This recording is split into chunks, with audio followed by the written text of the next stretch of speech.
Ano yung mga lods, no? So what's up? So ma-open na aga. So di kita atong baboy yan atong inahin mo itong iya napapakalot naman. So yan na itong buro dito niya mga lods, no? Nakakalutan talanay na nagpapakalot. Mga mo adita anay mga lods, no? Ito na mo ito niya kadako. Ito na mo ito niya kadako mga lods. So itong mga siguro 6 feet harani.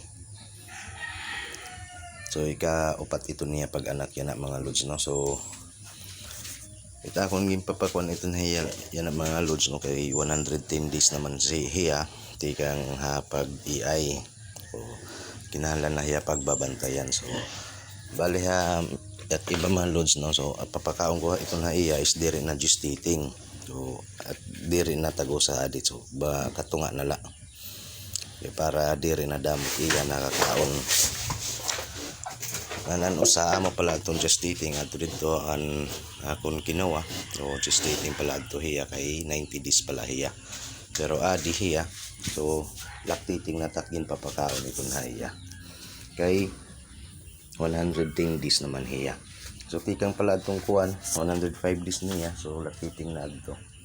Tas ibutayan lang takin papakaon half kilo na lang bawat kaon niya. Para diri daw dumako. So amo lahat ng mga lods, no? Update natin atong hinahin baboy. So amo ito hiya kadako. So, unta mao pa itiya pag anak yan unta tagang kitan baga damo na mga pasi, no? Amo ito hiya kadako. So baga sakto laay kadako. So pure adihi ang mga lods. So ang lahi adin niya is large white. So takin pa kasta ito na iya is tuwan durok para may daklahi na durok. So may black mga lods, no? So amo lahat to. So maraming salamat hindi dahayo mga lods, no? Good morning. So okay na aga. So kalwat yan na. So tatin na hinababoy 115 days naman hiya. So ginhi normal talaga ito na ira ang ginhihingal. So mga natin buhaton para makabulig-bulig iya baga mabawas-bawasan tiya baga pasok tiya lang. So magbubutan kita adi yan lods. Tiga diya nakapatanggal yung kuwan kanan hingal pero nakakabulig iya ha para maibanan tiya paghihingal diri duro, no?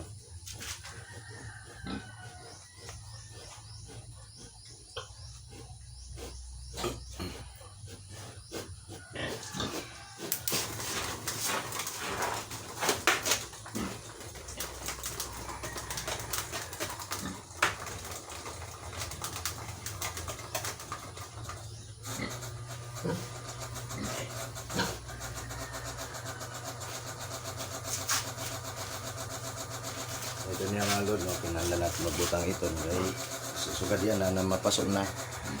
So kinahanglan natin magbutang ito niyo. So medyo nakalma na yung paghihingal, no? Diri na dudurok diri para sa gawin na nawaray pahiya clip pan, electric pan o ceiling pan bis ano basta may dahangin kung kapasok to ya lawas yan na may na lagbaga kumalmahay na hiya. Pero diri na makasuktiya paghihingal nakakabulig ito niya para paghihingal ha aton ilahin na baboy. So ay 110 days naman niya. Kinahanglan na talaga natin babantayan kay iba kasi may bahay mag-anak la tigda. Pero ang due date niya is 114 days. So yan na Friday. So yan na Lunes yan na. So 4 days na lang, no? Para kayang Judith ang tama ba yan pag anak amo ito nilibutangan natin yan ay electric fan kaya para kita niyo yan kagayin na. So ginihingan siya yan na medyo malmahay na. So amo lang ipatakin bubutang malods para iwasin yan. So tuliwat ang duduha dito ang usa is borod gihap. So medyo 90 days pa man niya tas bubutang kulanay tiya dito para duhahira. So dinhigin babakante kulanay kay para butangan ha mga pasi.